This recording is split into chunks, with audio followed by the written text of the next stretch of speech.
अरबों की लागत से बना ये समंदर के बीचों बीच का एक कैदखाना, मगर इसके अंदर सिर्फ एक काल कोठरी है जिसकी दिन रात 1 लाख पहरेदार हिफाजत करते हैं। उनका इकलौता मकसद मुझ 20 साल के कैदी पर नजर रखना। भले ही मेरे हाथ पैर ड्रैगन बाइंडिंग जंजीरों से जकड़े हों, फिर भी नए आए पहरेदारों को जरा भी सुकून नहीं मिलता, क्योंकि 3 साल पहले मैं वो युद्ध का देवता था जिसने दर्जनों देशों को तबाह कर दिया था।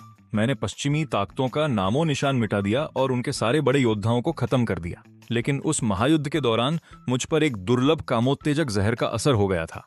अपना मानसिक संतुलन खोकर मैंने ड्रैगन किंगडम की इकलौती महिला युद्ध देवी का अपमान किया, जिससे उसकी सारी शक्तियां छिन गईं और वो लाचार हो गई। भले ही मैं एक बेरहम कातिल था, पर मेरा दिल पछतावे से भर गया। आखिरकार अपने गुनाहों का प्रायश्चित करने के लिए मैंने ड्रैगन किंगडम के बुजुर्गों के सामने सरेंडर कर दिया, और इस तरह सूरज की रोशनी से महरूम इस जेल में मेरी जिंदगी शुरू हुई। मुझे बाहर जाने की इजाजत तभी मिलती है जब ड्रैगन किंगडम के सामने कोई ऐसा खतरनाक मुजरिम हो जिसे वे हरा ना सकें। आज मेरी छठी रिहाई का दिन है। जब पहरेदार ने मेरी एक जंजीर खोली तो वो मुझे बाहर ले गया। यांग शहर के 10वें सबसे बड़े लिन परिवार को तुमसे किसी का काम तमाम करवाना है। उन्होंने इस काम के लिए भारी इनाम का वादा किया है। क्या वो इंसान ताकतवर है? मुझे नहीं पता। लिन परिवार ने बस इतना कहा है कि वो बहुत ज्यादा निडर है। 5 सितारा खतरा भी उसके सामने कुछ नहीं है। मैंने अपनी भवें सिकोड़ी। मेरे अंदर दिलचस्पी की एक चिंगारी उठी। जल्द ही पहरेदार मुझे लिन परिवार की हवेली ले गया। लिन परिवार के सभी लोग वहां इकट्ठा थे, मगर वहां कोई तनाव नहीं था, न ही किसी ताकतवर दुश्मन का सामना करने वाली घबराहट, बल्कि वे सब नफरत भरी निगाहों से एक लोहे के पिंजरे को घूर रहे थे। पिंजरे के अंदर एक बेहाल औरत पड़ी थी जिसकी पूरी ताकत खत्म हो चुकी थी। ये देखकर मेरे माथे पर बल पड़ गए। वो इंसान कहाँ है जिसे खत्म करने के लिए लिन परिवार ने मुझे बुलाया है? भीड़ से एक अधेड़ उम्र का आदमी बाहर आया। तो तुम ही ट्रैप ड्रैगन जेल के सबसे खतरनाक इंसान हो। वो वही है पिंजरे में। मैं चाहता हूं कि तुम उसके साथ जितनी बेरहमी से हो सके पेश आओ। उसे एहसास दिलाओ कि मौत से भी बदतर क्या होता है। उसकी बातें सुनकर मेरा चेहरा पत्थर जैसा ठंडा हो गया। तो तुम्हारा वो 5 सितारा से भी बड़ा खतरा ये औरत है, क्योंकि उसने न केवल मेरे बेटे को ठुकराने की जुर्रत की, बल्कि उसे अपाहिज भी कर दिया। ये किसी भी 5 सितारा मुजरिम से ज्यादा बड़ी गुस्ताखी है। मैं उसे अपनी मौत की भीख मांगने पर मजबूर कर दूंगा। अगर तुमने ये काम अच्छे से किया तो लिन परिवार तुम्हें मालामाल कर देगा।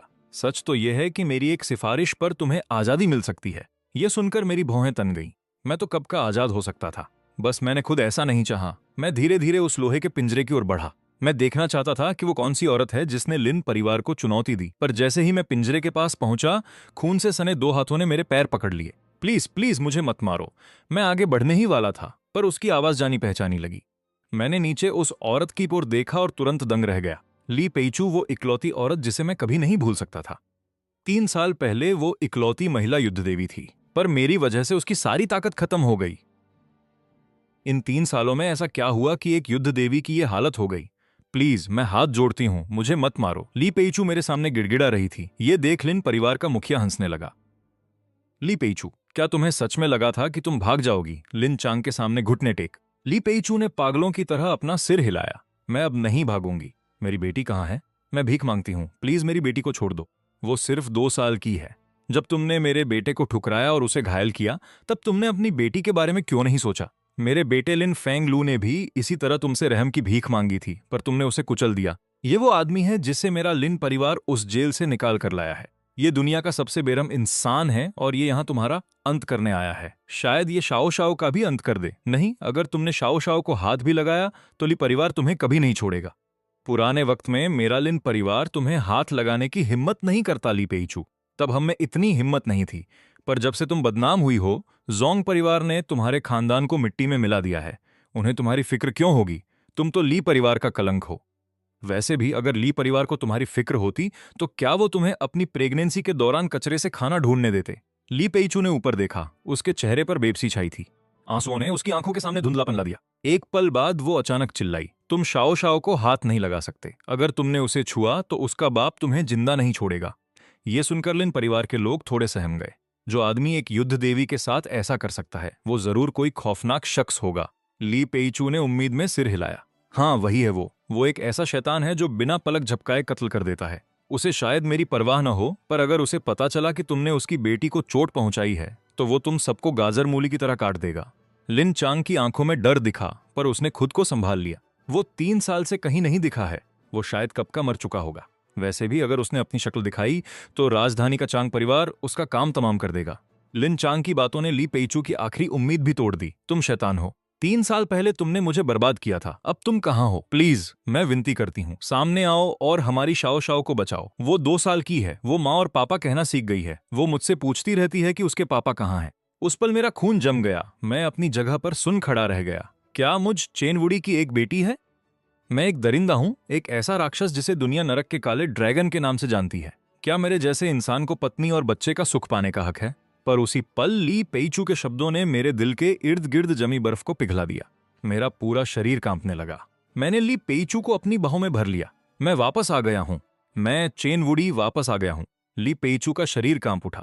वो जानी पहचानी आवाज और एहसास ने उसे बता दिया कि मैं कौन हूं। उसे मुझसे नफरत होनी चाहिए थी, पर इन बेरहम सालों ने उसकी नफरत मिटा दी थी। प्लीज शाओ शाओ को बचा लो, फिक्र मत करो। मैं हूं यहां। इस दुनिया में कोई भी शाओ शाओ को नुकसान नहीं पहुंचा सकता। ये देखकर कि ली पेइचू और मैं एक दूसरे को जानते थे। लिन परिवार के मुखिया का चेहरा गुस्से से काला पड़ गया। ये सब क्या हो रहा है? पर मैंने अपना सिर ऊपर उठाया और एक दहाड़ मारी। मेरे शरीर पर बची हुई ड्रैगन बाइंडिंग जंजीरें टूटकर बिखर गईं। लिन परिवार ने मेरी पत्नी और बच्ची को तकलीफ पहुंचाई है। आज मैं वो कत्लेआम मचाऊंगा कि ये पूरी हवेली नरक बन जाएगी। लिन परिवार का हर शख्स मेरे खौफनाक इरादों के नीचे कांपने लगा। लिन चांग मुझे घूर रहा था। उसका चेहरा दहशत से भर गया था। तुम्हारी ये हिम्मत? मैं चेनवुडी 20 साल से तक पश्चिम में तबाही मचाता रहा हूं। मेरे हाथों मरने वालों की तादाद अनगिनत है। तुम्हारे जैसे मामूली परिवार को तो मैं अपने पैरों तले कुचल सकता हूं, अपने दिल के डर को दबाते हुए। लिन चांग ने सिर उठाकर मुझे देखा। तुम लिन परिवार को ऐसे ही नहीं कुचल सकते। अगर तुम घुटने टेक कर माफी मांगो तो शायद मैं तुम्हें छोड़ दूं, वरना तुम्हारा ये 3 लोगों का परिवार आज ही खत्म हो जाएगा। लिन चांग की बातें सुनकर मैं अचानक हंस पड़ा। फिर मैंने उस पहरेदार की तरफ देखा जिसका चेहरा पहले ही सफेद पड़ चुका था। ये कहता है कि मैं इसके लिन परिवार को नहीं कुचल सकता। तुम्हें क्या लगता है, क्या मैं कर सकता हूं? पहरेदार का सिर चकरा रहा था। वो बेहोश होने ही वाला था। यांग शहर के इस मामूली लिन परिवार की तो बात ही छोड़ दो। राजधानी के बड़े बड़े खानदान भी इस पुराने शैतान के सामने टिक नहीं पाएंगे। लिन साहब, क्या आपने वाकई इसकी बेटी को पकड़ा है? उसे जल्दी छोड़ दीजिए, वरना इसका अंजाम बहुत बुरा होगा। लिन चांग की आंखें खून की तरह लाल थीं। उसने पहरेदार की एक बात नहीं सुनी। जिस पल इसने उस औरत को गले लगाया, ये अपनी मौत को दावत दे चुका था। मेरा हुक्म आगे भेजो। मेरे लिन परिवार के ब्लड किल गार्ड के 3 कमांडरों को बुलाओ और साथ में उनके लड़ाकों को भी। पूरे 3000 लड़ाके आने चाहिए। आज मैं भी देखता हूं कि ये मेरे लिन परिवार को कैसे कुचलता है। 3000 ब्लड किल गार्ड्स तो क्या, अगर 30,000 भी होते तो मैं चेनवुडी उन्हें कुत्तों की तरह मार डालता। लिन चांग की आंखें गुस्से से लाल हो गई थीं। उसकी मुट्ठियां बंद होते ही उसकी हड्डियां तड़कने लगीं। तभी बिजली की कड़क जैसी एक आवाज गूंजी। मैं ब्लड किल गार्ड का एक कमांडर किशा एम यहां है। लिन परिवार के सामने गुस्ताखी करने की हिम्मत किसने की? फिर एक खौफनाक और कातिलाना मिजाज वाला आदमी आगे बढ़ा। उसके पीछे 1000 खतरनाक ब्लड किलर्स चल रहे थे। उसी पल जमीन जोर जोर से कांपने लगी। तभी एक भयानक दहाड़ गूंजी। मैं ब्लड किल गार्ड का कमांडर पोजुन यहां हूं। किसकी हिम्मत हुई इतनी गुस्ताखी करने की? मैं ब्लड किल गार्ड का कमांडर टैन लॉन्ग आ गया हूं। किसकी हिम्मत हुई इतनी गुस्ताखी करने की? 3000 ब्लड किलर्स के आने से लिन चांग का खौफ और बढ़ गया। चेनवुडी, मेरे सभी 3000 ब्लड किलर्स यहां आ चुके हैं। तुम कैसे मरना चाहते हो? ली पेइचू का शरीर कांप उठा। उसकी रूह कांप गई। मैंने कभी नहीं सोचा था कि हम तीनों एक साथ मरेंगे। नहीं, हम नहीं मरेंगे। मैं 3 साल पहले भी नहीं मरा था। अब से इस दुनिया में कोई मुझे नहीं मार सकता। इतना कहकर मैंने लिन चांग की तरफ एक कदम बढ़ाया। मेरा दब्बा सब पर भारी था। 3000 काफी नहीं है। अपनी सारी ताकत और जान पहचान वालों को बुला लो। आज मैं तुम्हें दिखाऊंगा कि खून की नदियां बहने का असल मतलब क्या होता है। ठीक है, चूंकि ये तुम्हारी आखिरी इच्छा है तो मैं इसे पूरा करूंगा। ये कहते हुए उसने फोन मिलाना शुरू कर दिया। जल्द ही गाड़ियों का एक काफिला वहां आ पहुंचा। काले कपड़ों में सैकड़ों आदमी बाहर निकले। झाओ परिवार लिन परिवार की मदद के लिए यहां है। मां परिवार भी यहां आ गया है। जो लिन परिवार को हाथ लगाएगा वो मां परिवार से टकराएगा। एक के बाद एक यांग सिटी की बड़ी हस्तियां वहां पहुंच गईं। लिन चांग का जोश 7वें आसमान पर था। वो मुझ पर दहाड़ा। 5000 आदमी तुम्हें चटनी बनाने के लिए काफी हैं। अब बस तुम्हारी बेटी का इंतजार है, फिर तुम तीनों मिल जाना। तभी लिन परिवार के कुछ गुंडे भीड़ की तरफ एक लोहे का पिंजरा खींच कर लाए। उस पल मुझे ऐसा लगा जैसे मुझ पर बिजली गिर गई हो। मैं पिंजरे में बंद उस छोटी बच्ची को एकटक देखता रहा। दिल को झकझोर देने वाले दर्द ने मेरी आंखों में खून उतार दिया। मैंने ली पेइचू का हाथ पकड़ा और पिंजरे की ओर बढ़ने लगा, एक एक कदम बढ़ाते हुए। जब मैं पिंजरे के पास पहुंचा तो अंदर बैठी बच्ची ने अचानक रोना बंद कर दिया। वो अपनी बड़ी बड़ी आंसू भरी आंखों से मुझे बड़ी हैरानी से देखने लगी। क्या आप शाओ शाओ के पापा हैं? उस पल मेरा दिल भर आया। मैंने एक ही झटके में लोहे के पिंजरे को फाड़ दिया। फिर मैंने उस बच्ची को गोद में उठा लिया। मैं तुम्हारा पापा हूं। मैं शाओ शाओ का पापा हूं। शाओ ने अपना चेहरा मेरे सीने में छुपा लिया और फूट फूट कर रोने लगी। पापा, आप कहां थे? आपने शाओ को बचाया क्यों नहीं? उन्होंने शाओ को मारा। बहुत दर्द हो रहा है। गुस्से के मारे मेरे हाथों की नसें फटने लगी। चेन मुड़ी, अब जब तुम तीनों साथ हो तो मर सकते हो।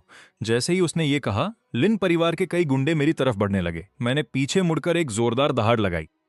तुरंत सबको ऐसा महसूस हुआ जैसे उनका सिर फटने वाला हो। आवाज थमने के बाद लिन परिवार के वो गुंडे जो मेरी तरफ आ रहे थे वहीं जम गए। तुम लोग वहां खड़े क्या कर रहे हो?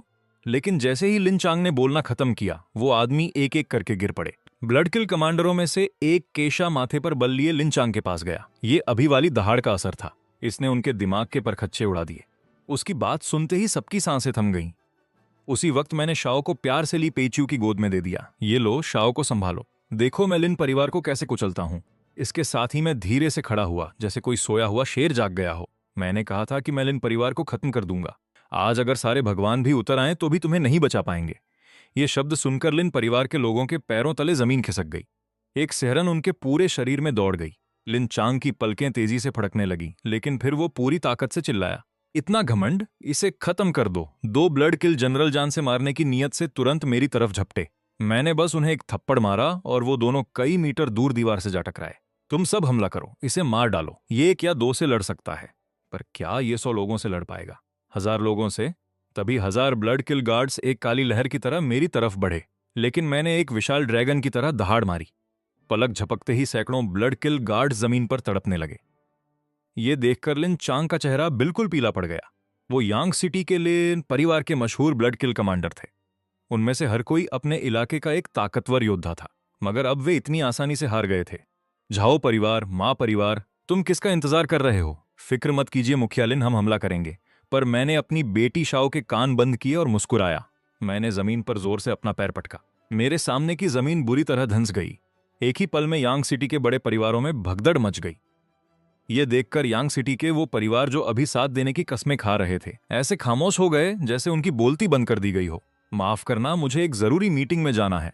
मुझे भी, मेरी भी एक मीटिंग है। और जब लिन चांग ने यह देखा तो गुस्से से उसका चेहरा राख जैसा हो गया। लिन चांग की तरफ मेरी नजर ऐसी थी जैसे किसी मुर्दे को देख रहा हूं। तुम कैसे मरना चाहते हो? ज्यादा मत उड़ो। तुम्हें लगता है तुम मुझे मार दोगे? मेरे लिन परिवार के पीछे दूत वेई यून का हाथ है। वो जल्द ही यहां होंगे। लिन चांग की बातें सुनकर ली पेच्यू का चेहरा डर के मारे सफेद पड़ गया। तुम्हें शाओ को लेकर यहां से तुरंत निकलना होगा। वो वेई यून, मैं जानती हूं तुम उसका मुकाबला नहीं कर पाओगे। फिक्र मत करो, आज के बाद कोई भी तुम्हें कभी नुकसान नहीं पहुंचा पाएगा। तभी दूर से एक जोरदार हंसी गूंजी। कितनी जुअत है! अगर आज मैंने तुम्हें घुटनों पर लाकर माफी नहीं मंगवाई तो मेरा नाम भी वेई नहीं। ठीक उसी समय जंगी लिबास पहने एक आदमी लिन परिवार की हवेली में दाखिल हुआ। उसे देखते ही सबकी सांसें अटक गईं। ग्रैंडमास्टर वेई यून को आते देख लिन चांग किसी पालतू कुत्ते की तरह बर्ताव करने लगा। वो चापलूसी करते हुए उनकी तरफ भागा, लेकिन वेई यून ने लिन चांग की तरफ नजर उठाकर भी नहीं देखा। उसके चेहरे पर एक ठंडी मुस्कान और हिकारत थी। एक मामूली कैदी की इतनी हिम्मत! मैं तुम्हें 2 रास्ते देता हूं। पहला, घुटनों पर बैठो और अपना गुनाह कबूल करो। दूसरा, मौत। जब लिन चांग ने यह देखा तो उसकी आंखों में जीत की खुशी चमक उठी। ग्रैंड मास्टर वेई यून के आते ही तुम्हारा खेल खत्म हो गया है। बाकी सब भी यही सोच रहे थे। वेई यून एक काफी मशहूर ग्रैंड मास्टर थे। उसे रोक पाना किसी आम इंसान के बस की बात नहीं थी। मैंने ध्यान नहीं दिया उनके तानों और मजाक पर। एक पल में मैं ग्रैंड मास्टर वेई यून के सामने पहुंच गया और उसे एक जोरदार थप्पड़ रसीद कर दिया। उस थप्पड़ ने वेई यून को जमीन पर ढेर कर दिया। उस पल हर कोई हक्का बक्का रह गया। यह नामुमकिन है। ग्रैंड मास्टर वेई यून सिर्फ एक थप्पड़ में हार गए। ये कोई भ्रम होगा, यह जरूर कोई वहम होगा। एक कैदी ग्रैंड मास्टर वेई यून को कैसे हरा सकता है? लिन चांग के चेहरे की खुशी पल भर में गायब हो गई। ग्रैंड मास्टर वेई यून हार गए, ये भला कैसे हो सकता है? लेकिन मैंने बस ठंडी नजरों से लिन चांग को देखा। मैंने कहा था कि आज मैं लिन परिवार को मिटा दूंगा, चाहे सारे ग्रैंड मास्टर आ जाएं या खुद युद्ध का देवता ही क्यों ना आ जाए। तुम बचोगे नहीं। लिन चांग घुटनों के बल गिर पड़ा। उसका चेहरा मुर्दे जैसा सफेद पड़ गया था। हुजूर, मुझसे गलती हो गई। मुझे आपके परिवार को नुकसान नहीं पहुंचाना चाहिए था। मैं अपनी जान के बदले लिन परिवार की सारी जायदाद आपको देने को तैयार हूं। लिन परिवार यांग सिटी का एक बड़ा नाम है।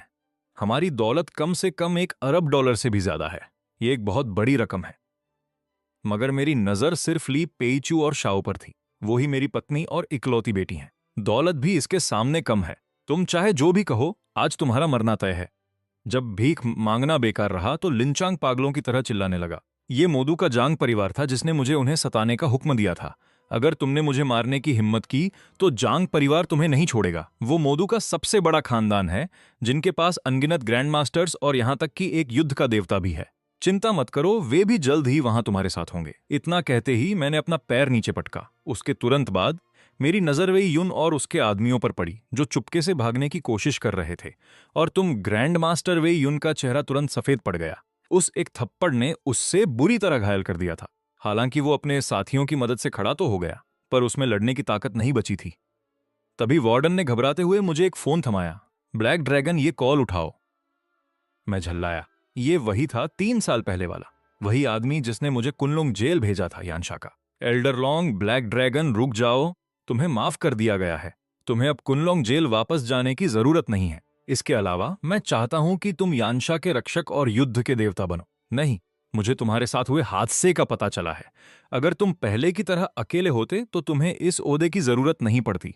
पर अब तुम्हारी एक औरत और बेटी है। अगर तुम अपने लिए नहीं तो कम से कम उनके बारे में तो सोचो। मैंने काफी देर तक सोचा, उस लाचारली पेजू और मासूम शाओ शाओ की तरफ देखते हुए। फिर मैंने धीमी आवाज में जवाब दिया, ठीक है।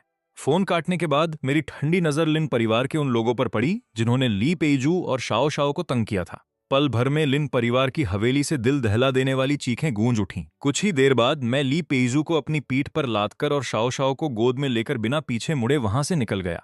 वहीं मोदू में जांग परिवार के घर के अंदर खानदान का मुखिया जांग हानबाओ गुस्से में दहाड़ा। क्या? यांग शहर का लिन परिवार खत्म हो गया और ये ली पेजू के उस आदमी ने किया। तब जांग और ली परिवार के रिश्ते के कुछ ही समय बाद उन्हें पता चला कि ली पेजू को किसी ने छुआ था। इस वजह से जांग परिवार की बहुत बदनामी हुई और उन्हें हर तरफ मजाक सहना पड़ा। एक बड़े खानदान के नाते जांग परिवार ने फौरन ली परिवार को दबाना शुरू कर दिया। उन्होंने ली पेजू को इसलिए जिंदा रखा था ताकि वो उसका अपमान कर सकें और बदला ले सकें, और दूसरा उस आदमी को बाहर ला सकें। जांग परिवार का वारिस जांग तियानफांग भी गुस्से से उबल रहा था। 3 साल बाद आखिरकार तुम सामने आ ही गए। उसने फौरन एक फोन मिलाया। 3 दिन बाद मेरे पिता का 60वां जन्मदिन है। मैं चाहता हूं कि तुम तोहफे के तौर पर मुझे उसका सिर ला कर दो। उसी वक्त ली पेजू के बताए रास्ते पर चलते हुए मैं वहां पहुंचा जहां वे रहते थे। पर सामने का नजारा देखकर मेरा शरीर कांपने लगा, क्योंकि वो जगह जहां ली पेजू और हमारी बेटी शाओ शाओ रहते थे वो पुल के नीचे का एक टूटा हुआ नाला था। तुम यहाँ कैसे रह सकते हो? ली पेजू ने मुझे दुख भरी नजरों से देखा। 3 साल पहले मैं तुम्हारे बच्चे की मां बनने वाली थी। जब मोदू के जांग परिवार को पता चला तो वे आगबबूला हो गए। उनके दबाव में आकर मुझे ली परिवार से बाहर निकाल दिया गया। किसी कंपनी ने मुझे नौकरी देने की हिम्मत नहीं की।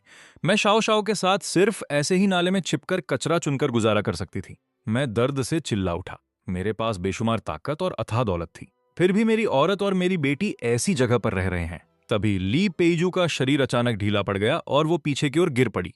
मेरे चेहरे का रंग उड़ गया।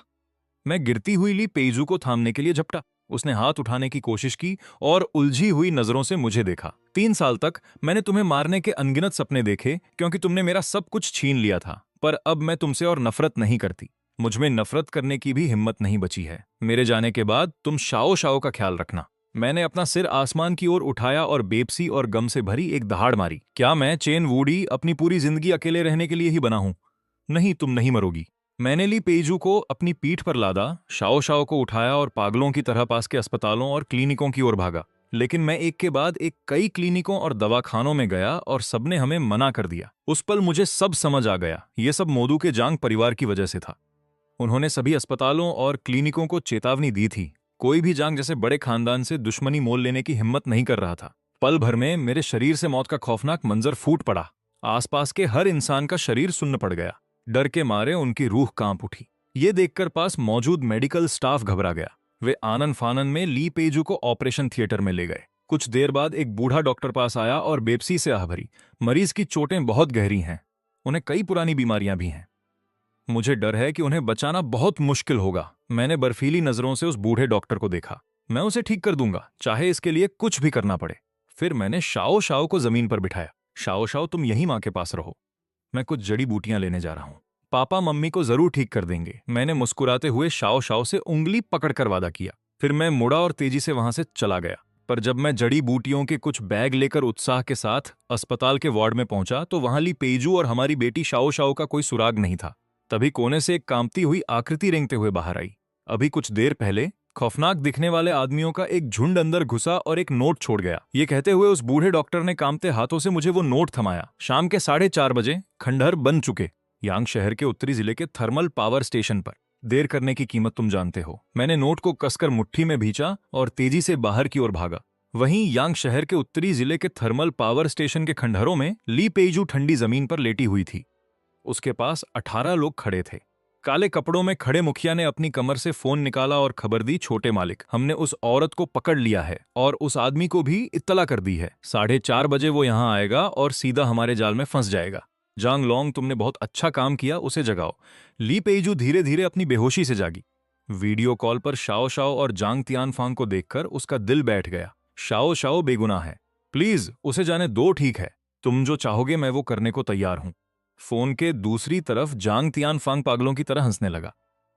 ली पेजू, बोलने से पहले देख तो लो कि तुम्हारे आसपास कौन है। ली पेजू ने मुश्किल से चारों ओर देखा और उसकी आंखें फटी की फटी रह गईं। जांग परिवार के 18 डार्क गार्ड्स, तुमने उन्हें यहां बुला लिया। ली पेजू का सफेद पड़ा चेहरा देखकर जांग तियानफांग को और भी ज्यादा मजा आने लगा। मैं तुम्हारे कटे हुए सिरों का इस्तेमाल करूंगा। मेरे पिता के जन्मदिन की दावत में तोहफे के तौर पर ली पेजू ने अपनी बेटी शाओ शाओ को गम भरी नजरों से देखा। क्या वो आदमी आएगा? माफ करना, मुझे देर हो गई। उस पल मैंने पीली पड़ चुकी ली पेजू और आंसुओं से भरी शाओ शाओ की आंखों में देखा। शाओ शाओ की आंखों में एक खौफनाक चमक कौंधी। मौत का एक भयानक मंजर 12 नंबर के तूफान की तरह छा गया जांग लोंग के दिल में मेरी बढ़ती हुई खौफनाक दहशत को देखकर। अचानक एक अनजानी अनहोनी का एहसास हुआ। आखिर ये आदमी कौन है? नहीं, अगर मैं छोटे मालिक के हुक्म को पूरा नहीं कर पाया तो मेरा अंत निश्चित है, ये देखते हुए कि मैं उनसे 5 मीटर से भी कम दूरी पर था। जांग लोंग ने गुस्से में अपना होंठ चबाया। डार्क गार्ड्स, हमला करो। उस हुक्म के साथ ही 18 डार्क गार्ड्स ने एक साथ अपनी लंबी तलवारें निकाल लीं। पल भर में मैं चारों तरफ से सायों से घिर गया। ये मंजर देखकर ली पेजू की आंखें गहरी निराशा और दुख से भर गईं। पर जिसकी उसे उम्मीद नहीं थी वो ये कि उन 18 तलवारों को मैंने एक हाथ से पकड़कर पूरी तरह जाम कर दिया था। जांग लोंग और उसके आदमी हक्के बक्के रह गए। ये कैसे हुआ? पर इससे पहले कि वो कुछ समझ पाता, मैंने जोरदार झटका दिया और 18 तलवारें उन डार्क गार्ड्स के हाथों से छिटक कर दूर जा गिरीं। फिर मैं उन पर एक भयानक तूफान की तरह टूट पड़ा। एक पल में जमीन पर पत्थर उखड़ने लगे और धूल उड़ने लगी। हवा में दर्दनाक और भयानक चीखें गूंज उठीं जो काफी देर तक सुनाई देती रहीं। ये सब करने के बाद मैं गंभीर चेहरे के साथ ली पेजू की तरफ बढ़ा। तुम्हें हार नहीं माननी है। मुझे जड़ी बूटियां मिल गई हैं। एक बार सुरक्षित जगह पहुंच जाएं, फिर मैं तुम्हारा इलाज करूंगा। ली पेजू के सफेद पड़े चेहरे पर एक हल्की सी मुस्कुराहट तैर गई। चिंता मत करो, मैं शाओ शाओ को ऐसे पीछे नहीं छोड़ सकती। मैं इतनी आसानी से नहीं मरूंगी। मैंने उलझे हुए जज्बातों के साथ उस औरत को देखा। वो एक महान औरत है जिसने अपनी बेटी के लिए बहुत कुछ सहा है। आखिरकार मैंने अपना सालों से बंद पड़ा फोन निकाला और उस नंबर पर कॉल किया जिसे मैंने 3 साल से नहीं मिलाया था। ये मैं हूं। एक पल की खामोशी के बाद दूसरी तरफ से खुशी की लहर दौड़ गई। बॉस, क्या ये आप हैं बॉस? बॉस वापस आ गए हैं। मेरी आंखें गहरी ममता से भर गईं। 3 साल पहले मुझे घेर लिया गया था और कुछ हादसे हुए थे। अब मैं जिंदा हूं। यांग शहर में यंशा, किसी को यांग शहर भेजो ताकि मोदू के जांग परिवार को एक शानदार तोहफा दिया जा सके। बाकी बातें बाद में मिलने पर बताऊंगा। मुझे अभी किसी की जान बचानी है, इसलिए ज्यादा नहीं कह पाऊंगा। बेफिक्र रहिए बॉस, हम इसे जरूर पूरा करेंगे। फोन काटने के बाद मैंने प्यार से शाओ शाओ को उठाया, फिर ली पेजू को अपनी पीठ पर लादकर वहां से निकल गया। ये वीरान थर्मल पावर स्टेशन अब खून की महक से भरा हुआ था। कुछ ही देर बाद मैं एक आलीशान हवेली के सामने पहुंचा। इस वक्त कीमती कपड़ों में सजे एक छोटे मालिक को उनके बॉडीगार्ड्स ने घेर रखा था और वे गोल्फ खेल रहे थे। एक अजनबी को घुसते देख उस छोटे मालिक का चेहरा गुस्से से तमतमा उठा। तुम कौन हो जो मेरे आराम में खलल डालने की हिम्मत कर रहे हो? पल भर में दर्जनों बॉडीगार्ड्स ने हमें पूरी तरह घेर लिया, पर मैं निडर खड़ा रहा। मैं तुम्हारी ये हवेली खरीदना चाहता हूं। मेरी बात सुनकर वो छोटा मालिक जोर से हंस पड़ा। क्या तुम्हें अंदाजा भी है कि इस हवेली की कीमत क्या है? पास खड़े बॉडीगार्ड्स ने भी उनकी चापलूसी में सुर मिलाया। हमारे छोटे मालिक यांग शहर के 10 सबसे प्रतिष्ठित खानदानों में से एक हैं। ये झाओलियांग चेन है, झाओ परिवार के सबसे बड़े वारिस। एमराल्ड मैनर की इस आलीशान हवेली को बनाने में करोड़ों खर्च हुए हैं और जमीन को मिलाकर इसकी कीमत कम से कम एक अरबयांग शाही सिक्के है। मैंने सीधे बॉडीगार्ड्स की चापलूसी के बीच में टोक दिया। मैं इसे खरीदूंगा। झाओलियांग चेन के चेहरे पर गहरी हिकारत साफ झलक रही थी। सिर्फ तुम एमराल्ड मैनर खरीदना चाहते हो? सपनों में मैंने झाओ लियांग चेन को एक बेरुखी भरी नजर से देखा। मैंने अपनी उंगली चटकाई और एक ब्लैक गोल्ड बैंक सीधा उसके हाथ में जाकर लगा। इसमें 10 अरब यानशा सिक्के हैं। झाओ लियांग चेन ने ब्लैक गोल्ड कार्ड पर नजर डाली, फिर मेरी तरफ देखा और अचानक तिरस्कार के साथ हंसने लगा। तुम मेरे साथ मजाक कर रहे हो है ना? मुझसे झूठ बोलने की कीमत जानते हो। मैं तुम्हारे 3 लोगों के परिवार को लोहे के पिंजरे में बंद कर दूंगा। उसकी बातें सुनकर शाओ झाओ को पुरानी खौफनाक यादें ताजा हो गईं और वो सहम गई। मुझे वापस उस पिंजरे में नहीं जाना। यह देखकर मेरा गुस्सा 7वें आसमान पर पहुंच गया। मैंने अपना हाथ उठाया और झाओ लियांग चेन को एक जोरदार थप्पड़ जड़ दिया। काफी देर बाद संभलने के बाद झाओ लियांग चेन आखिरकार लड़खड़ाते हुए खड़ा हुआ। तुम लोग खड़े खड़े क्या देख रहे हो? अभी उस पर हमला करो। अगर यह मर भी गया तो इसकी जिम्मेदारी मैं लूंगा। अचानक दर्जनों बॉडीगार्ड्स ने मुझ पर हमला कर दिया। चूंकि तुम सीधी उंगली से नहीं मानोगे, मैंने कदम बढ़ाया और उन पर टूट पड़ा। कुछ ही पलों में मैंने उन सभी एलिट बॉडीगार्ड्स को एक एक करके जमीन पर ढेर कर दिया। यह नजारा देखकर झाओ लियांग चेन की सिट्टी पिट्टी गुम हो गई थी। मेरे करीब मत आना। मैं यांग सिटी के प्रतिष्ठित झाओ परिवार का बड़ा वारिस हूं। तभी अचानक एक फोन की घंटी बजी।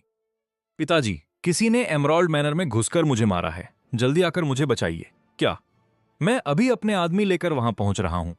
फोन रखने के बाद झाओ लियांग चेन के चेहरे से डर गायब हो गया। मेरे पिता झाओ तियानजी आ रहे हैं। वो तुम्हें नहीं छोड़ेंगे। झाओ तियानजी का नाम सुनकर मैंने अपनी भवें सिकोड़ी। अगर मुझे सही याद है तो यह वही आदमी है जिसने लिन चेन और झाओ परिवार की मेरे खिलाफ मदद की थी। हालांकि लिन परिवार की तबाही देखकर वो भाग गया था। चाहे झाओ तियानजी खुद आ जाए, उसे मेरे सामने घुटने टेकने होंगे। हालांकि यह विला झाओ चेन के खेलने और मरीज के आराम के लिए सही है, इसलिए मैं इंतजार करूंगा। जैसे जैसे झाओ लियांग चेन डर से देख रहा था, वक्त बीतता गया। अचानक गुस्से से भरी एक तेज आवाज गूंजी। मेरे बेटे को छूने की हिम्मत किसने की? मैं उसके टुकड़े टुकड़े कर दूंगा। तभी एक प्रभावशाली अधेड़ उम्र का आदमी पूरी ताकत के साथ अंदर दाखिल हुआ। जब झाओ लियांग चेन ने उसे देखा तो वो दौड़कर उसके पास गया। पिताजी, वही है वो, आपको उसे पकड़ना होगा। झाओ तियानजी ने गुस्से में देखा, लेकिन सिर्फ एक नजर पड़ते ही उसका शरीर बुरी तरह कांपने लगा। तुरंत ही झाओ तियानजी ने झाओ लियांग चेन के दाएं गाल पर एक जोरदार तमाचा जड़ दिया। झाओ लियांग चेन पूरी तरह सन्न रह गया। पिताजी, आपने गलत इंसान को मारा है। मैं आपका बेटा हूं, आपको उसे मारना चाहिए था। हालांकि झाओ तियानजी का चेहरा बेहद गंभीर था। उसने दोबारा उसे थप्पड़ मारा। फिर वो तेजी से मेरे पास आया और घुटनों के बल गिर पड़ा। यह हमारे लिए गर्व की बात है कि आपने इसे पसंद किया। हम पैसे कैसे ले सकते हैं? इसे तोहफा समझकर कबूल करें। अगर आपको कुछ भी चाहिए हो तो बस हमें बता दीजिएगा। झाओ लियांग चेन और उसके पीछे खड़े बॉडीगार्ड्स सब के सब हक्के बक्के रह गए। नालायक बेटे, अभी घुटने टेको और माफी मांगो। क्या तुम भी लिन परिवार जैसा अंजाम चाहते हो? झाओ लियांग चेन को अभी अपने पिता से खबर मिली थी कि लिन परिवार को एक ही शख्स ने खत्म कर दिया है। क्या ये वही आदमी था? यह सोचते ही वो भी तुरंत घुटनों के बल गिर गया। मुझे माफ कर दीजिए, मुझसे गलती हो गई। कृपया बड़ा दिल दिखाकर मुझे माफ कर दें। मैं ये सब ठंडी नजरों से देख रहा था। फिर मैंने अपनी बेटी की ओर देखा जो उत्सुकता से झांक रही थी। मैं झाओ तियानजी की ओर देखकर धीरे से मुस्कुराया। मैं खुद मुसीबतें नहीं ढूंढता और न ही मैं बिना वजह दूसरों को परेशान करता हूं। मैंने ब्लैक गोल्ड बैंक कार्ड उठाया और झाओ तियानजी को थमा दिया। इसमें 10 अरब यांशा डॉलर हैं। जितनी जरूरत हो ले लो, कम पड़े तो मुझसे कहना। झाओ तियानजी ने चैन की सांस ली। उसने अपने आदमी को कार्ड मशीन लाने का हुक्म दिया। उसने वहीं पर कार्ड स्वाइप किया। मैंने अपनी भवें सिकोड़ी। तुमने सिर्फ $1 ही क्यों काटा? क्या इस विला की कीमत सिर्फ $1 है? आपका यहां रहना ही हमारे झाओ परिवार के लिए बहुत बड़ा सम्मान है। अब हम चलते हैं। अगर आपको किसी भी चीज की जरूरत हो तो बेझिझक हमें आदेश दें। यह कहकर झाओ तियानजी जल्दी से उठा और अपने आदमियों को लेकर चला गया। फिर मैंने ली पेजू को उठाया और शाओ झाओ के साथ विला में गया। शाओ झाओ, अब से यही हमारा घर है। पापा, क्या यह हमारा नया घर है? क्या वाकई हमें कोई यहां से बाहर नहीं निकालेगा? मेरी आंखें नम हो गईं। मैं मुश्किल से अपने आंसू रोक पा रहा था। अब हमें किसी पुल के नीचे नहीं रहना पड़ेगा। तुम्हें यहां से कोई नहीं निकाल सकता। मेरी बात सुनकर शाओ झाओ खुशी से ली पेजू की तरफ दौड़ी। मम्मी, आपने देखा? पापा हमें एक बहुत बड़े घर में ले आए हैं। हालांकि ली पेजू पहले ही बेहोश हो चुकी थी। मम्मी, उन्हें क्या हुआ है? उनके हाथ बहुत ठंडे हैं। मैंने झुककर शाओ झाओ के नन्हे सिर को सहलाया। मम्मी बहुत थक गई हैं। वो बस सो गई हैं। जब वो जागेंगी तो सब ठीक हो जाएगा। मैंने ली पेजू को उठाया और एक साफ सुथरे कमरे में ले गया। तभी मेरे शरीर से असली ऊर्जा की लहरें निकलने लगी। आधे घंटे बाद मैंने राहत की एक हल्की सांस ली। अगर मैं कुनलोंग जेल में न होता और उस शैतानी डॉक्टर मोतियान चेंग से डॉक्टरी न सीखी होती तो शायद मैं बेबस हो जाता। अब उन्हें बस कुछ वक्त के शांत आराम की जरूरत है ताकि वो पूरी तरह ठीक हो सकें। तभी विला के बाहर से अचानक शोर सुनाई दिया। मैं जाने के लिए मुड़ा और धीरे से कमरे का दरवाजा बंद कर दिया। मैंने देखा कि आने वाला और कोई नहीं बल्कि झाओ परिवार का मुखिया झाओ तियानजी था। जमीन पर कई बेहतरीन तोहफों के डिब्बे रखे थे। मिस्टर चेन, विला में खाने पीने का सामान नहीं था और आपकी पत्नी भी चोटिल लग रही थी, इसलिए मैं कुछ कपड़े और ताकत की दवाइयां ले आया हूं। यह देखकर शाओ झाओ भी दौड़कर वहां आ गई। पापा, यह गुड़िया कितनी प्यारी है। शाओ झाओ को गुड़िया के साथ खेलते देख मैंने झाओ तियानजी की ओर गहराई से देखा। मैं इस एहसान को याद रखूंगा। मैं कुछ वक्त यांग सिटी में ही हूं। मुझे काम के लिए किसी की जरूरत है। अगर तुम चाहो।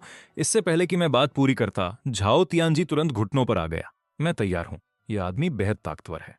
यह किसी योद्धा को भी धूल चटा सकता है। इनके साथ रहकर मुझे भविष्य में और ऊंचा उठने का मौका जरूर मिलेगा। उसी पल काले कपड़ों में आदमियों का एक समूह विला के अंदर घुसा। झाओ तियानजी के चेहरे का रंग उड़ गया। वो उनमें से हर एक की जबरदस्त ताकत महसूस कर सकता था। अगला नजारा देखकर झाओ तियानजी दंग रह गया। उनका लीडर आगे बढ़ा और मेरे सामने घुटने टेक दिए। घोस्ट जुगई बॉस को सलाम करता है और उसके पीछे मौजूद सभी लोग एक साथ झुक गए। बालदासुरा बॉस को सलाम करता है। गॉड ऑफ फायर बॉस को सलाम करता है। भाइयों, मैं लौट आया हूं। मैं जहन्नुम का काला ड्रैगन वापस आ गया हूं। अचानक एक खौफनाक ऊर्जा आसमान की ओर उठी। उसी वक्त काले कपड़ों वाले उन आदमियों ने एक साथ गर्जना की। हम बॉस की वापसी का स्वागत करते हैं। झाओ तियानजी डर के मारे जमीन पर गिर गया, क्योंकि इनमें से हर आदमी झाओ परिवार की पूरी ताकत से भी ज्यादा ताकतवर था। भाइयों, उठो और यांग सिटी के उत्तरी जिले के उस पुराने पावर प्लांट पर जाओ। उन 18 सिरों को ढूंढो। 3 दिनों में मोडू के झांग परिवार के मुखिया झांग हेंग बाओ का जन्मदिन है। यह जन्मदिन का तोहफा वक्त पर पहुंच जाना चाहिए। वहीं मोडू में झांग परिवार के घर पर बड़े बड़े लोग बधाई और तोहफे लेकर पहुंच रहे थे। झांग हेंग बाओ मुस्कुराते हुए अपनी गद्दी पर बैठा था। मेरे दोस्तों, आप सभी का बहुत शुक्रिया इतने शानदार तोहफों के लिए। तभी झांग परिवार का तीसरा बेटा झांग तियान युन धीरे से आगे बढ़ा। पिताजी, आपको 60वें जन्मदिन की बहुत बहुत बधाई। आपका बेटा आपके लिए लंबी उम्र का प्रतीक यह खास पेंटिंग लाया है। जैसे ही उसने अपनी बात खत्म की, मेहमानों ने तारीफों के पुल बांध दिए। यह पेंटिंग दुनिया की मशहूर कलाकृतियों में से एक है। इस असली काम को देखना वाकई किस्मत की बात है। झांग परिवार का सबसे बड़ा बेटा झांग तियान युन भी एक थाल लेकर आगे बढ़ा। पिताजी, आपको आपके 60वें जन्मदिन की बहुत बहुत बधाई। मैं चंदन की ये माला भेंट करता हूं, जिसे महासंत लुआंग पोरगन ने अभिमंत्रित किया है। उम्मीद है आपको ये पसंद आएगी पिताजी। ये सुनते ही मेहमानों के बीच खलबली मच गई। महासंत लुआंग पोरगन की अभिमंत्रित माला, कहते हैं ये सुख समृद्धि और लंबी उम्र लाती है। आज के तोहफों में कुंवर झांग तियान युन का तोहफा सबसे बेहतरीन है। ये सुनकर बाकी मेहमानों ने भी हां में सिर हिलाया।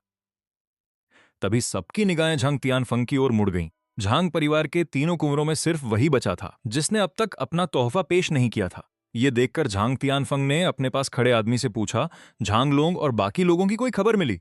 अभी तक तो नहीं, पर कुंवर, आपने खुद उन्हें हुक्म दिया था। वे यकीनन वक्त पर यहां पहुंच जाएंगे।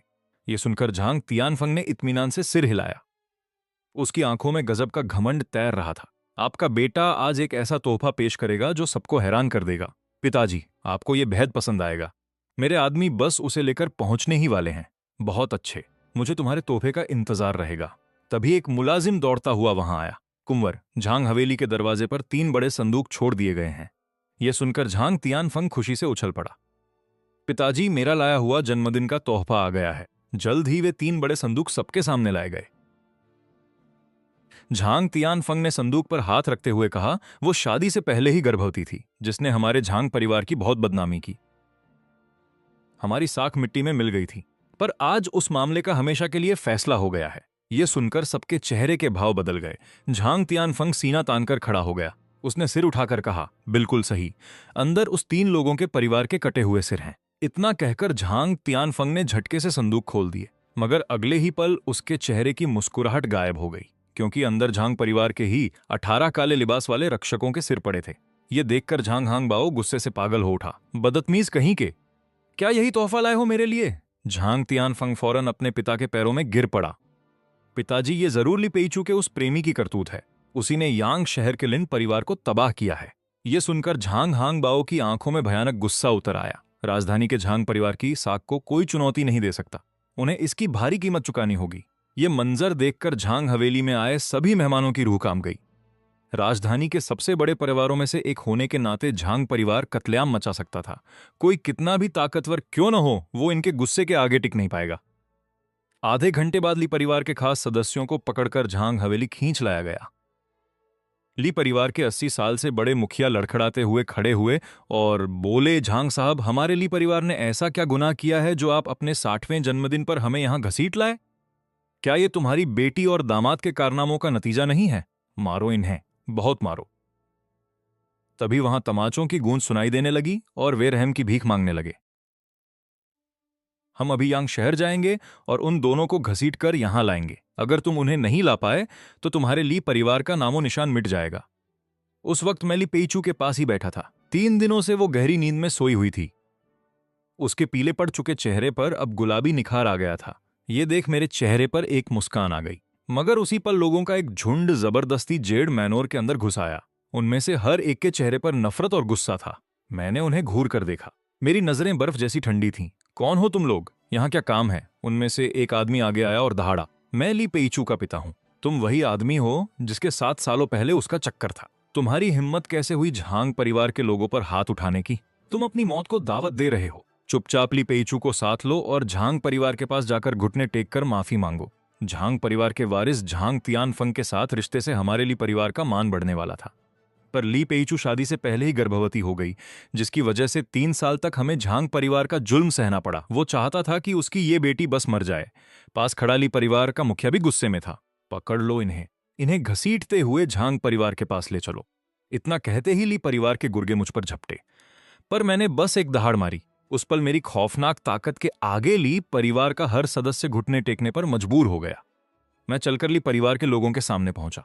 उसके पिता होने के नाते क्या तुम्हें अंदाजा भी है कि ली पेइचू ने ये 3 साल कैसे गुजारे हैं? लिन परिवार ने शाओ शाओ को कुत्ते के पिंजरे में बंद कर रखा था।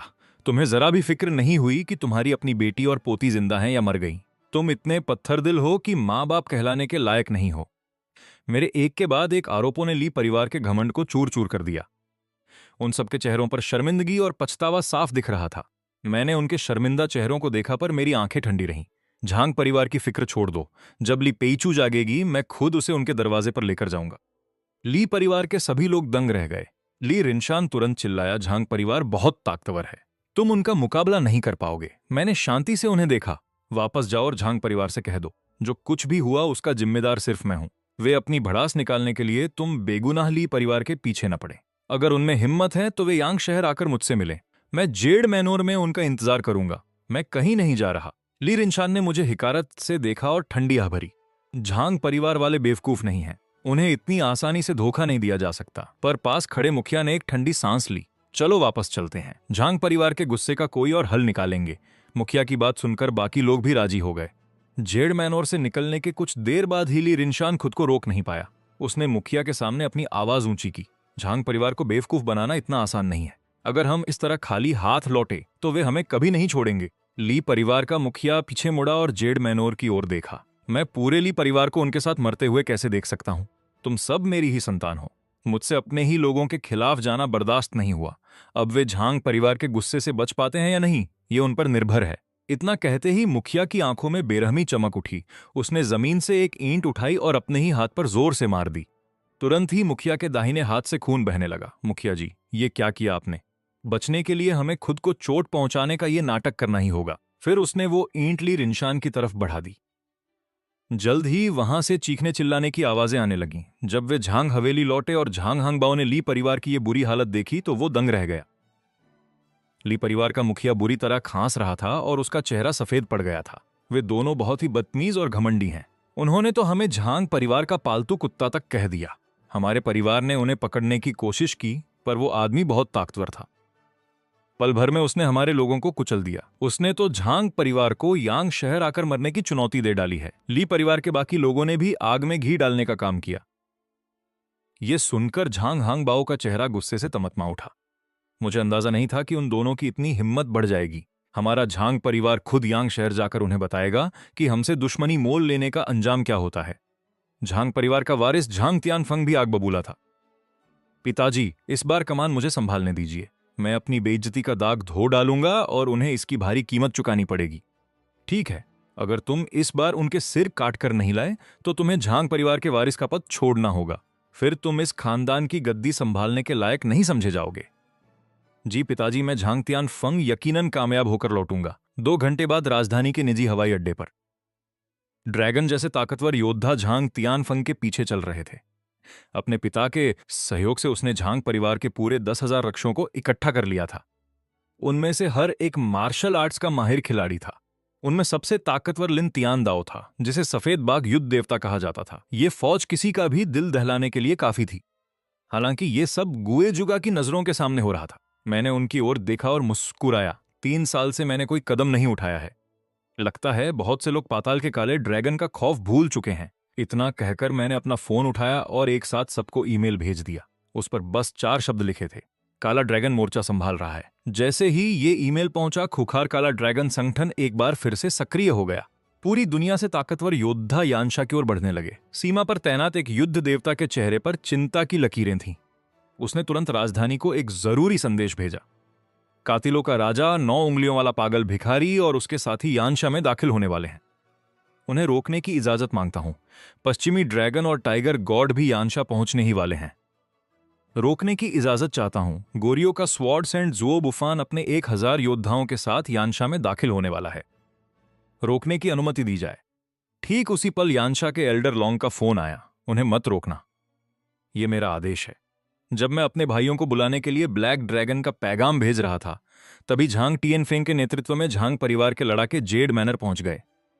तभी भीड़ छंट गई और एक रास्ता बन गया। Zhang Tianfeng white tiger god of war के साथ बाहर निकला। लिन टिएनदाओ। उस वक्त ली पेचू आराम कुर्सी पर सो रही थी, जबकि मैं और मेरी बेटी शाओजाओ उसके पास ऐसे खेल रहे थे जैसे वहां कोई और हो ही नहीं। ये नजारा देखकर झांग टिएनफेंग एक पल के लिए दंग रह गया। फिर उसके चेहरे पर कत्ल का जुनून सवार हो गया। चेन मूडी, आज मैं तुम्हें कुचल दूंगा। मैं तुम्हारे शरीर की 206 हड्डियां तोड़ दूंगा और तुम बेबस होकर अपनी बीवी और बेटी का तमाशा देखोगे जब मेरी तलवार धीरे धीरे उन्हें मौत के घाट उतारेगी। झांग टिएनफेंग की इस क्रूर धमकी के बावजूद मेरा चेहरा बिल्कुल शांत था। ली पेइच्यू और शाओ जाओ को हवेली के अंदर छोड़ने के बाद मैं धीरे से बाहर आया और मेरे चेहरे पर एक हिकारत भरी मुस्कान थी। सही वक्त पर आए हो। मेरी पत्नी ली पेइच्यू को अभी ठीक होने में थोड़ा समय लगेगा। मेरे लिए मोदू जाना अभी मुमकिन नहीं था। मैंने सोचा नहीं था कि तुम सब यहां खुद मरने चले आओगे। झांग टिएनफेंग गुस्से के मारे हंसने लगा। ठीक उसी समय लोगों का एक गुड जेड मैनर में दाखिल हुआ। यांग सिटी का मशहूर झाओ परिवार यहां पहुंचा है। हम चेन मूडी के साथ जीने मरने की कसम खाते हैं। उनका नेतृत्व झाओ परिवार के मुखिया खुद कर रहे थे, झाओ टिएनजी और उनके बेटे झाओ लियांगचेन। जब झांग टिएनफेंग ने यह देखा तो वो जोर जोर से हंसने लगा। कुछ और चींटियों के आ जाने से क्या फर्क पड़ेगा? क्या तुम नहीं जानते कि अभी कुछ देर पहले ही यांग सिटी के एयरपोर्ट पर मैंने वहां के 8 बड़े परिवारों को मौत के घाट उतार दिया है। जैसे वे कोई गाजर मूली हो, उन्हें मैंने बड़ी आसानी से कुचल दिया। चाहे ताकत हो या तादाद, तुम लोग मोदू के झांग परिवार का मुकाबला कभी नहीं कर सकते। मगर मैं अचानक हंसने लगा। अच्छा ऐसा है क्या? जरा अब दोबारा देखो। जैसे ही मैंने ये कहा, मेरे पीछे बिजली की तरह कुछ लोग नजर आए। इनमें भिखारी, टैटू वाले गुंडे और सफेद लिबास में तलवारबाज शामिल थे। भले ही उनके कपड़े एक जैसे नहीं थे, लेकिन उनमें से हर एक से एक बेहद ताकतवर ऊर्जा निकल रही थी। उनमें से हर किसी का दबदबा white tiger god of war Lin Tiandao से कम नहीं था और कुछ तो उससे भी कहीं आगे थे। और फिर भी जब उन खौफनाक लड़ाकों की नजर मुझ पर पड़ी तो वे सब फौरन एक साथ अपने घुटनों के बल बैठ गए। नमस्ते बॉस, ये देखकर झांग परिवार के लड़ाकों के होश उड़ गए। White tiger god of war Lin Tiandao तो और भी ज्यादा हैरान था। 9 उंगलियों वाला पागल भिखारी, तो तुम यहां हो। ये दक्षिण पूर्व एशिया का सबसे खौफनाक और मगरूर हत्यारा है, और अब वो घमंडी पागल भिखारी चेन मूडी के सामने झुका हुआ है, जो अभी जेल से छूट कर आया है। उसके बगल में खड़े सफेद कपड़ों वाले तलवारबाज को देखकर लिन टिएनदाओ की सांसें थम गईं। स्वॉर्ड्स एंड जुओ बुफान, तुम तो गोरियों के सबसे ताकतवर इंसान हो। स्वॉर्ड्स एंड जुओ बुफान को देखकर लिन टिएनदाओ पूरी तरह दंग रह गया।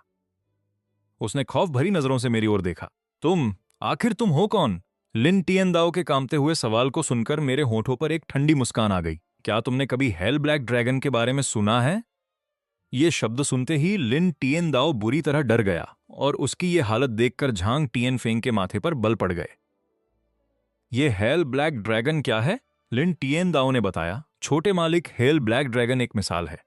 3 साल पहले यह दुनिया का सबसे मशहूर कातिलों का संगठन था और उनका मुखिया खुद हेल ब्लैक ड्रैगन था। जिसका भी नाम हेल ब्लैक ड्रैगन की लिस्ट में आया, वो अगला दिन नहीं देख पाया। इस मोड़ पर लिन टिएनदाओ पसीने से तरबतर था और झांग परिवार के लड़ाकों के चेहरे सफेद पड़ चुके थे। तभी एक खौफनाक साया मुझसे निकला। पल भर में झांग परिवार के 10,000 लड़ाके इस भारी दबाव के आगे घुटने टेकने पर मजबूर हो गए।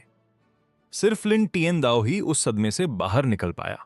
हेल ब्लैक ड्रैगन वाकई ताकतवर है, लेकिन ये यानशा का इलाका है।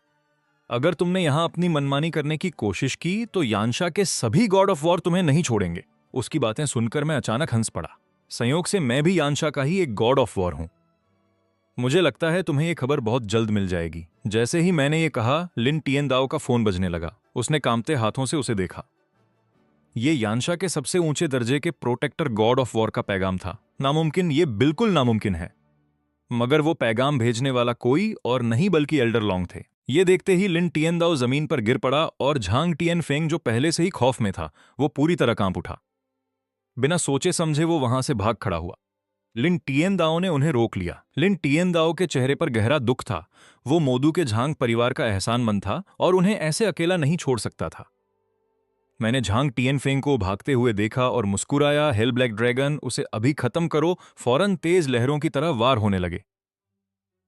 जैसे ही झांग परिवार के आखिरी ग्रैंड मास्टर का सिर धड़ से अलग हुआ, मोदू के झांग परिवार के 10,000 लड़ाकों का नामो निशान मिट गया। अब सिर्फ झांग टिएन फेंग, जो ज्यादा दूर नहीं भाग पाया था, और लिन टिएन दाओ ही जिंदा बचे थे। मेरी नजर लिन टिएन दाओ की तरफ मुड़ी। मैंने नरमी से कहा, तुम जा सकते हो, लेकिन झांग टिएन फेंग को तो मरना ही होगा। ये सुनते ही झांग टिएन फेंग पागलों की तरह चीखने चिल्लाने लगा। लिन टिएन दाओ, भूलना मत कि मोदू का झांग परिवार तुम्हारा अपना है, और वो एहसान जो तुम पर है, क्या हमारे बिना तुम कभी white tiger god of war बन पाते? अगर तुम नहीं गए तो तुम भी इसके साथ मारे जाओगे। ये सुनकर लिन टिएन दाओ कांप उठा और वो हार मानकर वहां से चला गया। ये देखकर झांग टिएन फेंग घुटनों पर आ गया। मुझे छोड़ दो, मैं मोदू के झांग परिवार का वारिस हूं। क्या तुम लोग पैसे के लिए खून नहीं करते? मैं तुम्हें 10 अरब की रकम दे सकता हूं। 3 साल पहले की बात है। ली पेइचू, जो उस वक्त मां बनने वाली थी, कूड़ा बेचकर कमाए पैसों से एक बन खरीदना चाहती थी, लेकिन तुमने उसके पीछे अपने गुंडे लगा दिए। तुमने हर दुकान वाले को उसे कुछ भी बेचने से मना कर दिया, और आखिर में उसके सामने ही तुमने जमीन पर खाना फेंका और उसे अपने पैरों से कुचल दिया। ये कहते वक्त मेरी आंखें खून की तरह लाल हो गईं और उनमें मौत का साया था। झांग टिएन फेंग गिड़गिड़ाते हुए अपनी जान की भीख मांगता रहा। मैं उसकी भरपाई कर दूंगा, खुदा के लिए मुझे मत मारो। मैं पूरी जिंदगी आपका गुलाम बनकर रहूंगा। झांग टिएन फेंग की बातें सुनकर मैं हंसने लगा। सिर्फ तुम्हारी मौत ही ली पेइचू के दुख को कम कर सकती है। इतना कहकर मैंने जोर से अपना पैर झांग टिएन फेंग पर दे मारा। उसने वहीं दम तोड़ दिया। बॉस, इसे देखकर दिल को सुकून मिला। भाभी के साथ ऐसा सुलूक करने वाले के हजारों टुकड़े कर देने चाहिए थे। इसे ऐसे ही मरने देना तो बहुत आसान सजा है। मोदू के झांग परिवार ने सारी हदें पार कर दी थीं। बॉस, चलिए अभी चलकर मोदू के झांग परिवार को मिट्टी में मिला देते हैं। मैं चेन बुड़ी आप सभी भाइयों का शुक्रगुजार हूं, लेकिन इस वक्त मुझे अपनी बीवी का ख्याल रखना है। हेल ब्लैक ड्रैगन संगठन के भाइयों ने मुझे आदर से सलाम किया। फिर वे वहां से चले गए और अपने साथ झांग परिवार के उन 10,000 लड़ाकों की लाशें भी ले गए। उधर मोदू के झांग खानदान की हवेली में झांग परिवार के मुखिया झांग हांगबाओ अपनी मुख्य कुर्सी पर बैठे थे। उनके माथे पर हल्की सी चिंता थी। क्या चेन फेंग और लिन टिएन दाओ की अब तक कोई खबर नहीं मिली? आप फिक्र मत कीजिए हुजूर, छोटा मालिक जरूर उन तीनों के सिर काट कर लाएगा। यह सुनकर झांग हांगबाओ को थोड़ा सुकून मिला। झांग खानदान का वारिस होने के नाते उसने बहुत तालीम ली है, फिर भी वो बहुत जज्बाती है। ऐसे वक्त में वो खबर भेजना ही भूल गया। तभी तेज कदमों की आवाज झांग हांगबाओ के कानों में पड़ी। मुखिया ji, god of war Lin TN दाओ वापस आ गए हैं। उसे अंदर आने दो। आखिर उस लड़के को खबर भेजने का ख्याल आ ही गया। अगले ही पल white tiger god of war Lin TN Dao लड़खड़ाते हुए अंदर आया। उसे इस हाल में देखकर सब दंग रह गए। झांग हांगबाओ का दिल जोर से धड़कने लगा और उसे किसी अनहोनी का एहसास हुआ। लिन टिएन दाओ, क्या हुआ? टिएन फेंग कहाँ है? मुखिया जी, छोटे मालिक झांग टिएन फेंग अब नहीं रहे। मोदू के झांग परिवार के वे 10,000 लड़ाके भी मारे गए। ये भला कैसे मुमकिन है? लिन टिएन दाओ, तुम जरूर मजाक कर रहे हो। मोदू के झांग परिवार के 10,000 योद्धा, वे इतनी आसानी से कैसे खत्म हो सकते हैं? वो तो महज एक कैदी है, उसमें इतनी ताकत हो ही नहीं सकती। झांग हांगबाओ की आंखों के सामने अंधेरा छा गया और वो बेहोश होते होते बचा। जल्दी बताओ, ये किसने किया? ये सब चेन मूडी ने किया है। वो न सिर्फ हेल ब्लैक ड्रैगन का सरगना है, बल्कि वो यानशा का प्रोटेक्टर गॉड ऑफ वॉर भी है। वो इस दुनिया के सबसे ताकतवर लोगों में से एक है। हम उसका मुकाबला कभी नहीं कर सकते थे। छोटे मालिक, उस शैतान ने उनके शरीर की एक एक हड्डी तोड़ दी। वो आधे घंटे तक तड़पते रहे और फिर दम तोड़ दिया। लिन टिएन दाओ की बातें सुनकर झांग हांगबाओ पर जैसे दुखों का पहाड़ टूट पड़ा। चेन मुड़ी, मैं तुझे मार डालूंगा, चाहे तू पाताल का शैतान ही क्यों ना हो। मैं अपने बेटे की मौत का बदला जरूर लूंगा। कुछ देर सोचने के बाद झांग हांगबाओ ने अपने गले से आधा पेंडेंट उतारा। टिएनदाओ, ये आधा पेंडेंट लो और उत्तरी तटीय शहर जाकर हेशा को ढूंढो। हेशा का नाम सुनते ही लिन टिएनदाओ का पूरा शरीर कांप उठा। जांग हानबाओ के पागलपन को देख वो लॉकेट लेकर तेजी से निकला। लिन तियानदाओ के जाने के बाद उसने खुद को संभाला। तियानफांग की मौत। यांग शहर के जांग लड़ाकों के खात्मे की बात गुप्त रहनी चाहिए, पर हॉल के बाहर खड़े एक सेवक की आंखों में अजीब चमक थी। जल्द ही वो सेवक छिपकर ली परिवार के घर पहुंच गया। ये खबर सुनकर ली परिवार के सभी सदस्य दंग रह गए और खौफ से भर गए। यांग शहर जैसी छोटी जगह पर भला ऐसी कौन सी ताकत है जो खात्मा कर सके? इतने सारे ताकतवर लड़ाकों का क्या इसका चेन वुडी से नाता है भाई? तुम्हारे निकम्मे दामाद में इतनी काबिलियत कहां? मुखिया ने गद्दी से उठते हुए कहा। हमारे जासूस ने ज्यादा तो नहीं सुना, पर लगता है कि उनकी हार का नाता उस रक्षक योद्धा से है जो यांग शहर में गुमनामी में रह रहा है। उसके आने से ही वे हारे। पल भर में ली परिवार के सदस्यों को सब समझ आ गया। मुखिया जी, क्यों ना हम उस योद्धा से दोस्ती करें? अगर हमें उसका साथ मिल गया तो शायद हमें जांग परिवार का जुल्म नहीं सहना पड़ेगा। सही कहा। हमारे परिवार की किस्मत इस बात पर टिकी है कि हम उस योद्धा को अपना दोस्त बना पाते हैं या नहीं। मैं ये जिम्मेदारी तुम्हें और ली रेंशिन को सौंपता हूं। यह सुनकर ली रेंशिन ने उसे ठंडी नजरों से देखा और उसके मन में एक अजीब सी खुशी जाग उठी। अगर ली पेजू ने यह सब न किया होता तो ली परिवार का अगला मुखिया यकीनन ली रेंशिन ही होता, पर अब हालात बदल चुके हैं। ये सोचकर उसने अपनी बेटी ली चिंग चिंग से कहा, जब तुम उस रक्षक योद्धा से मिलो तो उसके करीब जाना। अगर वो कुंवारा है तो तुम जानती हो क्या करना है। चिंता मत कीजिए पिताजी, मेरी खूबसूरती के आगे क्या फर्क पड़ता है अगर वो रक्षक पहले से शादीशुदा भी है। जल्द ही ली रेंशिन ने जानकारी जुटाने के लिए सैकड़ों आदमी भेज दिए, पर कई दिनों के बाद भी उस रक्षक योद्धा का कहीं कोई सुराग नहीं मिला। तुम सैकड़ों लोग उत्तरी जिले को घेरे हुए हो, कोना कोना छान मार रहे हो, फिर भी उस रक्षक योद्धा की कोई खबर नहीं मिली। अगर तुम उसे नहीं ढूंढ पाए तो वापस मत आना। यह देखकर ली रेंशिन ने एक ठंडी आह भरी। जब तक हमें उस रक्षक योद्धा का पता नहीं चलता तब तक मैं ली पेजू और उसकी बेटी से मिलना चाहता हूं। यह सुनकर ली चिंग चिंग की आंखों में एक मजाक उड़ाने वाली चमक आ गई। मैं भी अपनी उस प्यारी बहन और उसके उस निकम्मे पति को देखना चाहूंगी। जल्द ही वे सब मेरे घर पहुंच गए। शोर सुनकर मैं अपनी बेटी शाओ शाओ के साथ बाहर आया। ये तुम्हारे नाना, परनाना और मौसी हैं। शाओ शाओ ने खुशी से उनका स्वागत किया, पर ली रेंशिन के चेहरे पर सख्ती थी और वो खामोश रहा। जहां तक ली रेंशिन और ली चिंग चिंग की बात है, उन्होंने शाओ शाओ की तरफ देखा तक नहीं। पापा, क्या वे शाओ शाओ को पसंद नहीं करते? ये देखकर मेरा चेहरा गुस्से से उतर गया। जीजा जी, कहीं आप यहां चौकीदार तो नहीं हैं? ये मालिक कितने दयालु हैं जो एक पूर्व कैदी को काम दे दिया। ये मेरा घर है जहां मैं पेजू और शाओ शाओ के साथ रहता हूं। मेरी बात सुनते ही ली चिंग चिंग की मुस्कुराहट उसके चेहरे पर ही जम गई। ली रेंशिन का चेहरा पीला पड़ गया और उसने कड़क कर पूछा, इतनी आलीशान हवेली खरीदने के लिए तुम्हारे पास पैसा कहां से आया? तुम तो अभी जेल से छूटे हुए एक मामूली कैदी हो।